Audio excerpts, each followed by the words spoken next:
How are you doing, sir?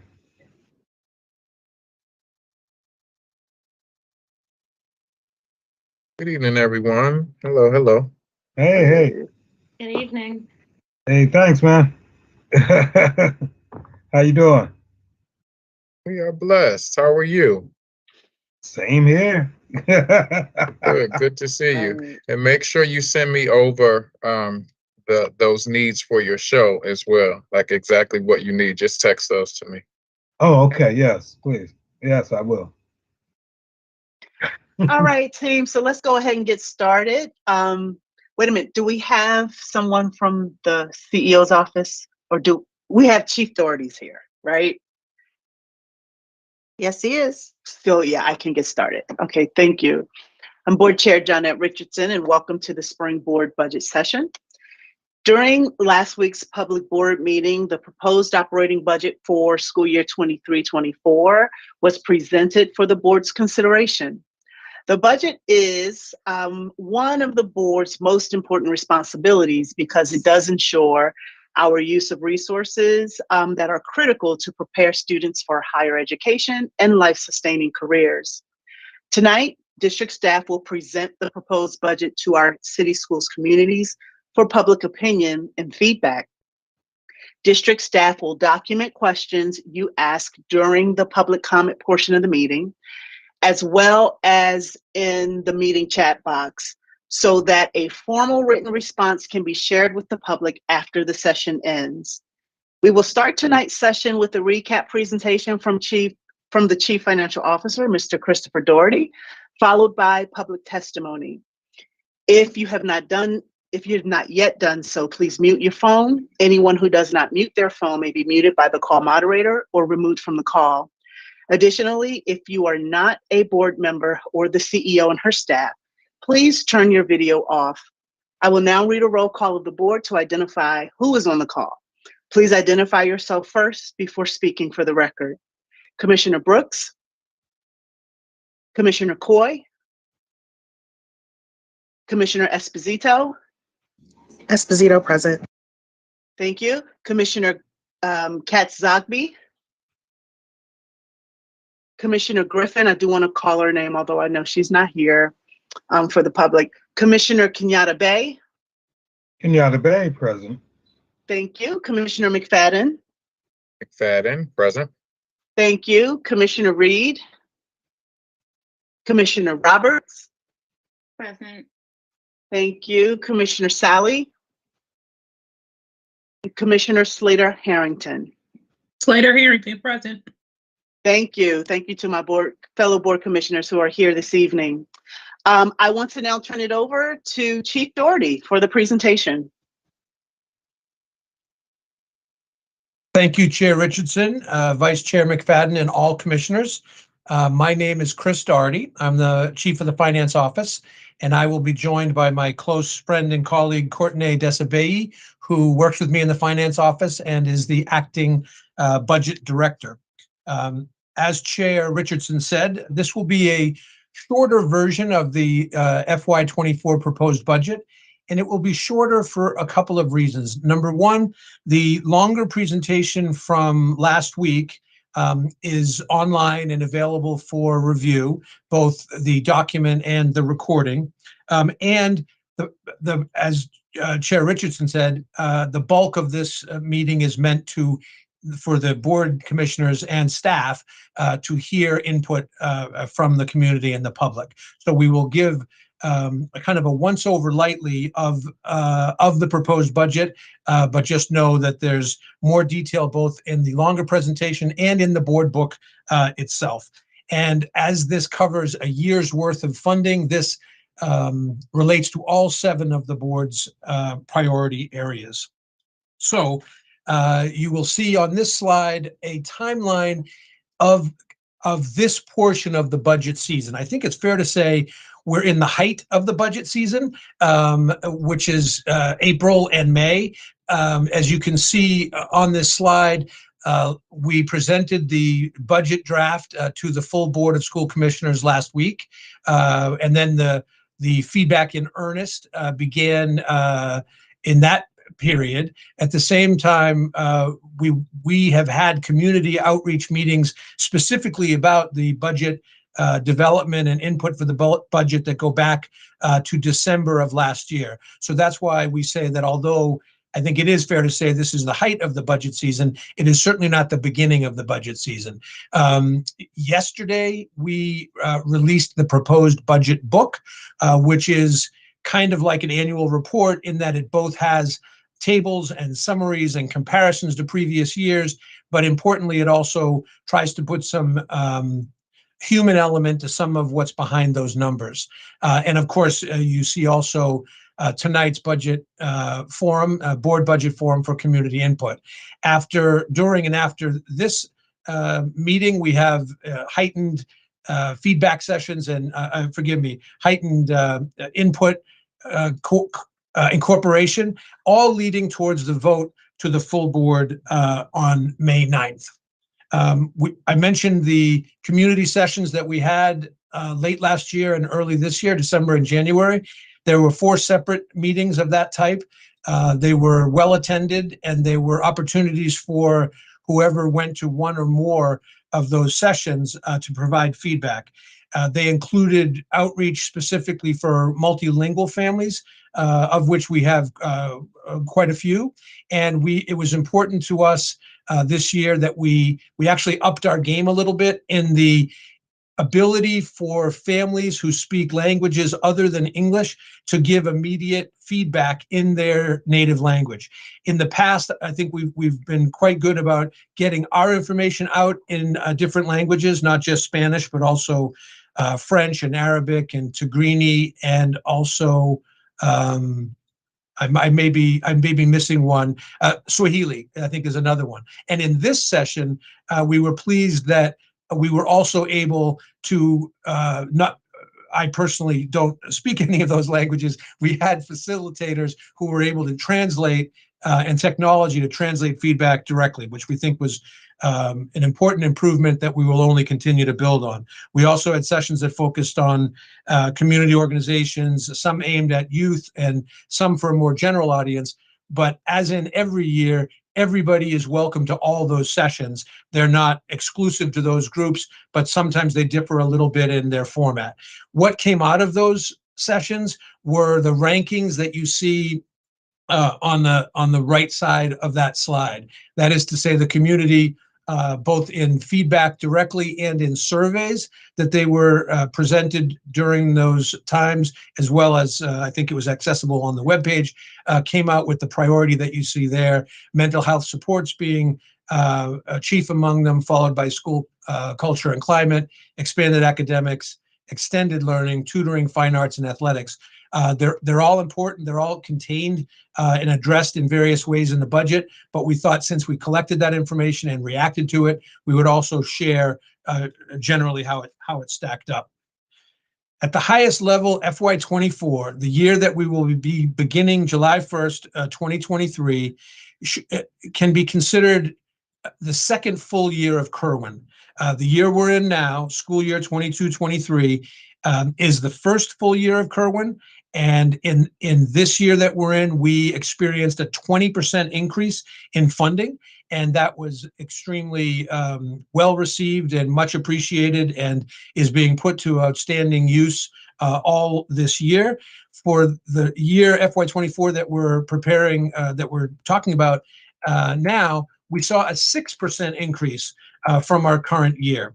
And so the second full year of Kirwan, we're still early days. I think in a lot of ways, we and other districts are understanding better and better the various ways that Kirwan will be implemented. Perhaps most notable about the Kirwan funding is that it comes in these dozen categories. These dozen categories, some of which are self-explanatory and others less so, they result in our getting $1.5 billion. That's combined from the state of Maryland and the city of Baltimore. And that's what represents a 6% increase from the year that we're in. And this is another way to look at our FY24 numbers. You'll notice that the biggest portion of the pie, the biggest wedge of the pie in blue is $1.4 billion. Now that doesn't match exactly the 1.5 billion on the previous slide, and here's why. We get funds from different types, and while there are important distinctions to make, both in their timing and their requirements, and what's allowable and not, we don't want to spend too much time breaking that down. The net effect of it is general funds are the most flexible or the most broadly usable funds, and we will be receiving 1.4 billion in that category. Restricted funds, as the name suggests, are for certain uses, and they sometimes have time periods that don't match our exact fiscal year. You can get restricted funds that straddle 2 years or sometimes straddle 3 years, and they're for specific purposes. That's why they're called restricted, and that's in the neighborhood of 236 million. And then the final wedge of that pie are what are called enterprise funds.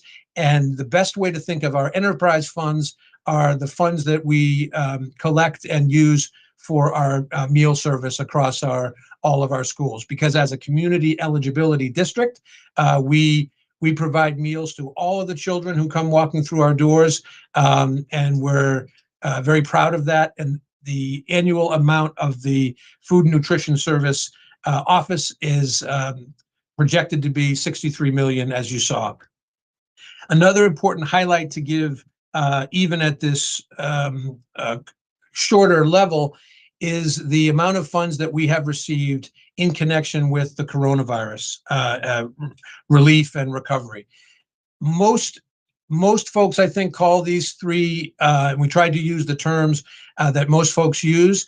They're all related to our dealing with and emerging from the coronavirus pandemic. The first one, they're all called ESSER, which is the Elementary and Secondary Emergency Relief Funds. The first one is CARES, Coronavirus Aid Relief Economic Security, and that's called ESSER 1.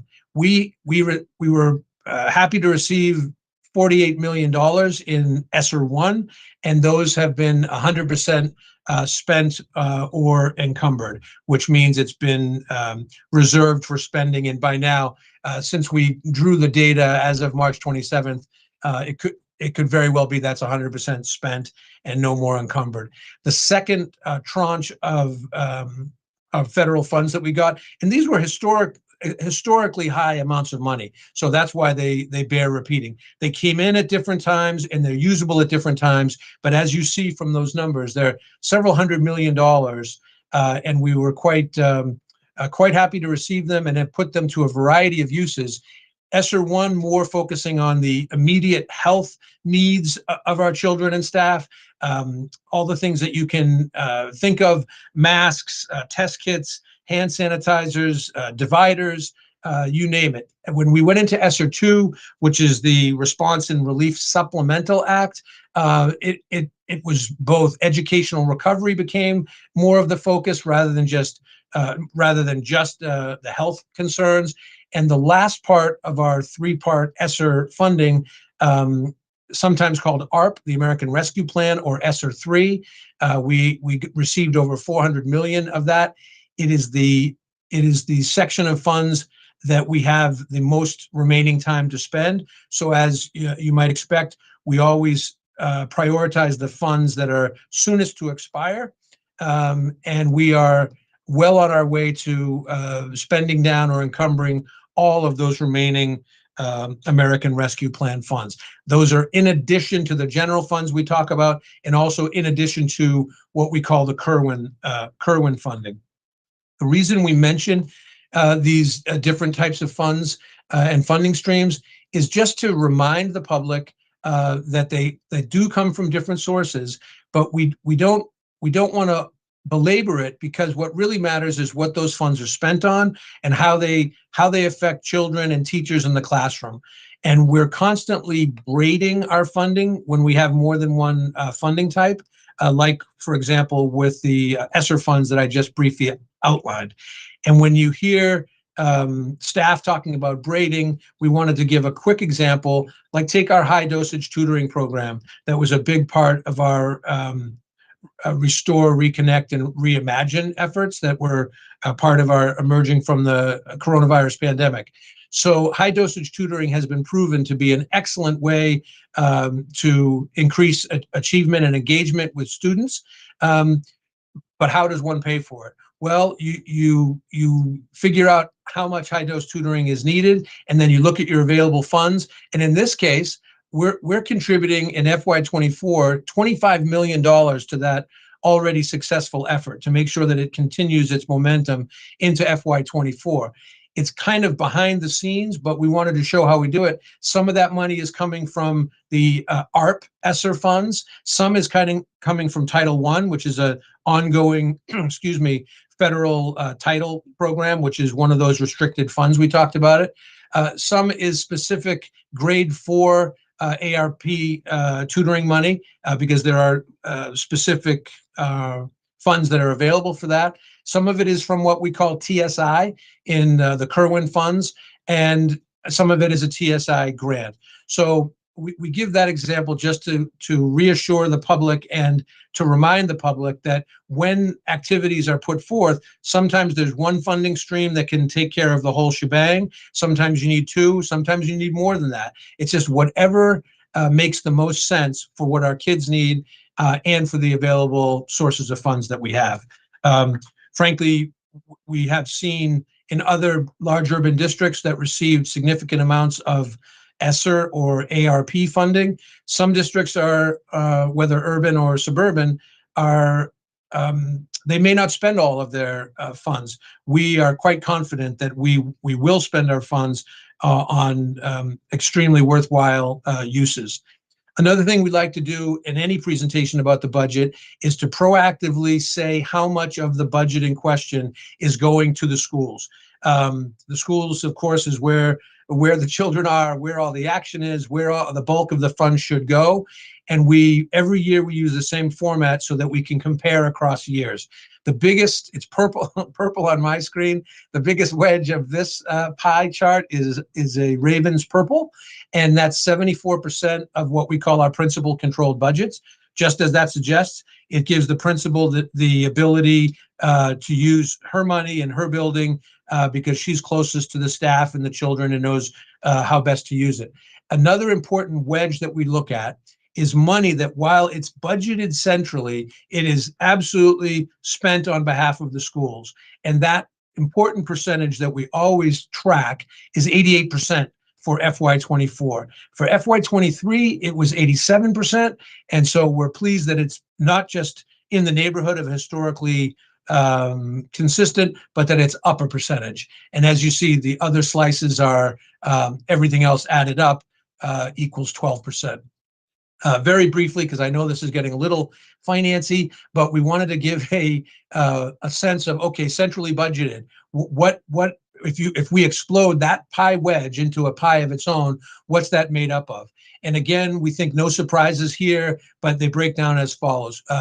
Student transportation is a big one. Utilities, of course, water, electricity, gas, and a variety of other things. Non-public placement is in there, school police, and a variety of other kind of nuts and bolts running the district kinds of things, all of which we closely monitor to make sure, one, we don't have any surprises in our costs and therefore our expenditures, but also to make sure that we stay within the right kind of industry normal or better amounts that should be spent on these things. We're always trying to maximize the amount of money that goes out to the schools. Kerwin certainly is in agreement with that, as they similarly require that in most cases 75% of a given revenue stream be spent at the school level and allocated to schools, and we're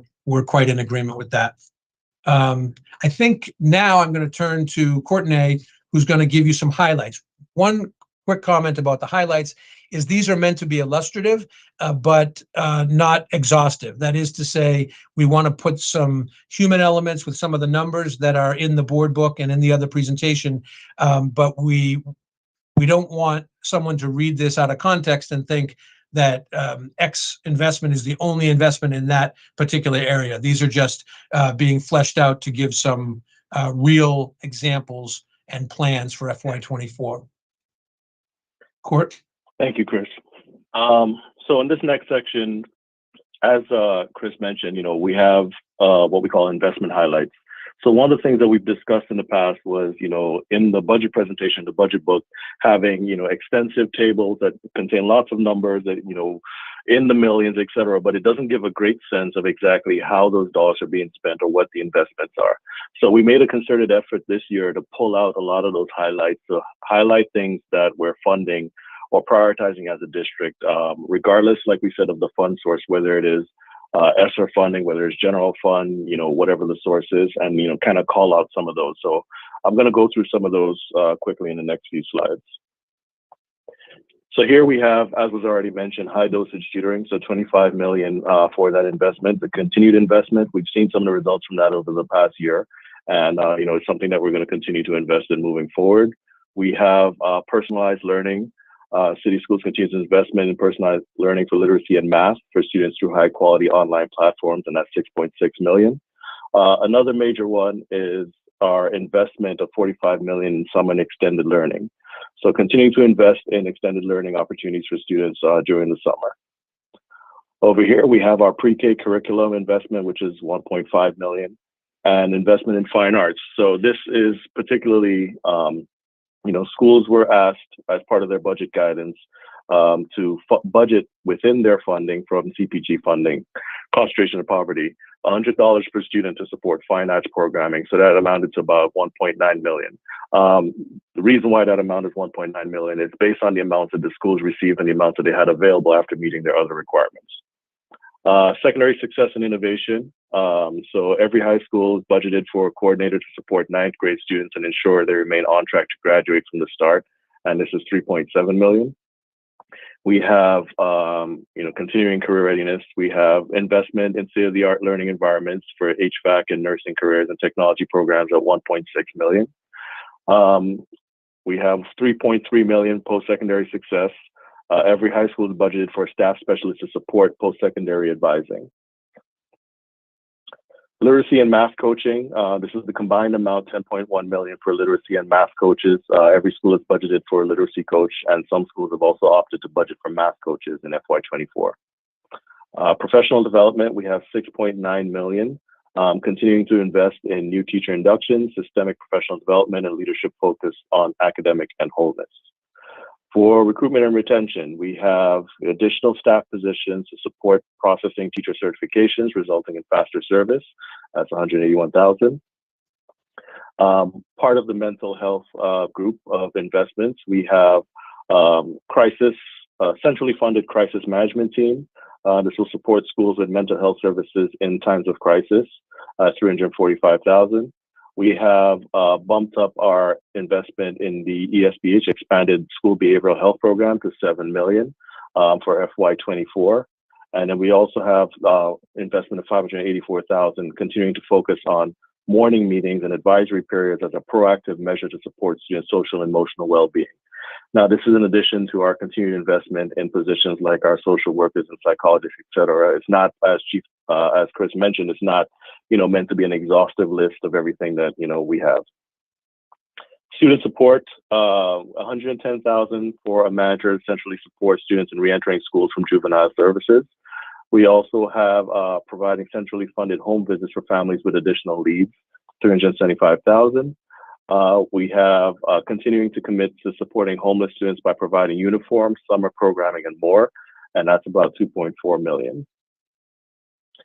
This slide, we look at some of our athletics and enrichment investments. So we have beginning to hire athletic trainers to ensure the health and safety of student athletes at 643,000.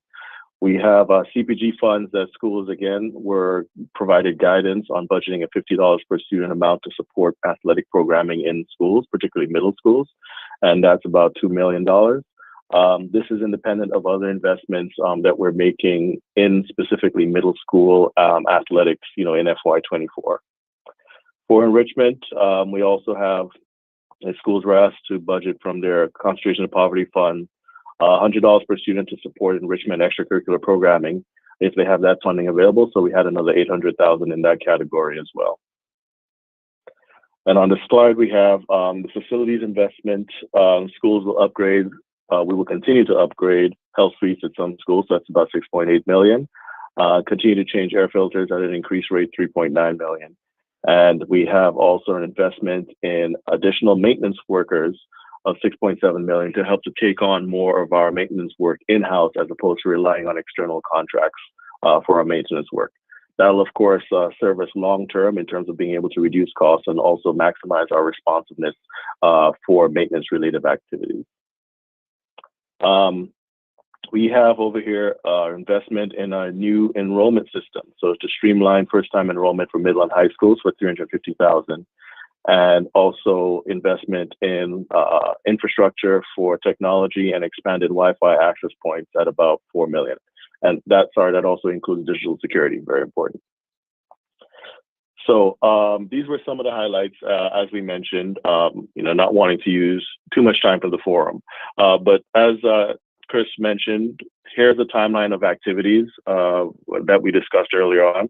So this forum isn't the last opportunity for feedback. We're still open to taking, feedback. If you have it, send it into the board office. If you send it to the commissioners, they'll forward it to us as well, so we can respond to and answer questions, provide an FAQ or a response that, is comprehensive in terms of getting feedback to the community members and everyone who's interested in terms of what's in the budget, how it's budgeted, and what our plans are for fiscal year 24 prior to the vote on May 9th. And that concludes the slides. So I'm going to turn it back over to the board chair. Thank you, Courtenay, and thank you, Chief Doherty. We will now move to public comment. Speakers will have 3 minutes each to present to the board. I want to turn it over to our board communications specialist to facilitate this portion of the meeting. Thank you, Madam Chair. There were no submissions for public comment tonight. Okay. Thank you. With that, this concludes tonight's spring board budget session then. I want to thank the staff and everyone who joined us. My fellow board commissioners, thank you so much for joining. And if there are any further questions or concerns, the public can email the school board office at schoolboard@bcps.k12.md.us. And we will, as Courtenay said, make sure that your questions, your feedback get filtered to the right places in this regard to Chief Doherty and his team to make sure that they respond to your questions. Thank you to the board and thank you to everyone. Have a good night. Thank you. Thank you. Thank you. Good night. Good night. Good night. Thank you.